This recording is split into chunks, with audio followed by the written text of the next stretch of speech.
Venkatesh Anil Ravipudi cinema ఎలా ఉండబోతోంది? F2 మాదిరే ఫుల్ ఎంటర్‌టైన్‌మెంట్ డోస్ ఉండబోతుందా? లేదంటే భగవంత్ కేసరిలా యాక్షన్ మోడ్ లో ఉండబోతుందా? ఈసారి క్రైమ్ సస్పెన్స్ అంటూ ఈ మధ్య పోస్టర్ అయితే ఇచ్చారు అనిల్. మరి దాన్నే ఫాలో అవుతున్నారా?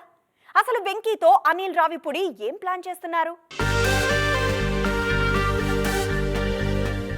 అనిల్ రావిపూడి అంటేనే కేర్ ఆఫ్ కామెడీ. మధ్యలో ఏదో క్యారెక్టర్ కొత్తగా ఉందని భగవంత్ కేసరి ట్రై చేసినా లోపల ఒరిజినల్ అలాగే ఉంచాడీనా. ఒక్కసారి అది బయటకు వచ్చిందంటే పోతారు, నవ్వి నవ్వి మొత్తం పోతారంటున్నారు ఈ దర్శకుడు. భగవంత్ కేసరితో ట్రాక్ మార్చిన ఈయన వెంకటేష్ సినిమాతో మరోసారి ఎంటర్టైన్మెంట్ ట్రైన్ ఎక్కేశారు. బాలయ్యతో సినిమా అన్నప్పుడు అంతా ఎంటర్టైన్మెంట్ ఉంటుందనుకున్నారు. కానీ తనను తను మార్చుకొని భగవంత్ కేసరిలో పూర్తిగా కొత్త అనిల్ రావిపూడిని పరిచయం చేశారు ఈ దర్శకుడు. కానీ వెంకీతో మాత్రం ఆ పాత అనిల్ను బయటకు తీసుకొస్తున్నారు. తాజాగా పొల్లాచి షెడ్యూల్ పూర్తి కావడంతో ఓ ఫన్నీ వీడియోను విడుదల చేశారు వెంకీ అనిల్ టీం. చూస్తున్నారుగా. ఈ వీడియో చూశాక అక్కడక్కడ యాక్షన్ పార్ట్ ఉన్న అగ్రతాంబూలం మరోసారి కామెడీకే ఇచ్చారని అర్థమవుతుంది. ఇందులో వెంకీ భార్యగా ఐశ్వర్య రాజేష్, ప్రియురాలిగా మీనాక్షి చౌదరి నటిస్తున్నారు. ఈ సినిమా సంక్రాంతికి రానుంది. దిల్ రాజు నిర్మాత.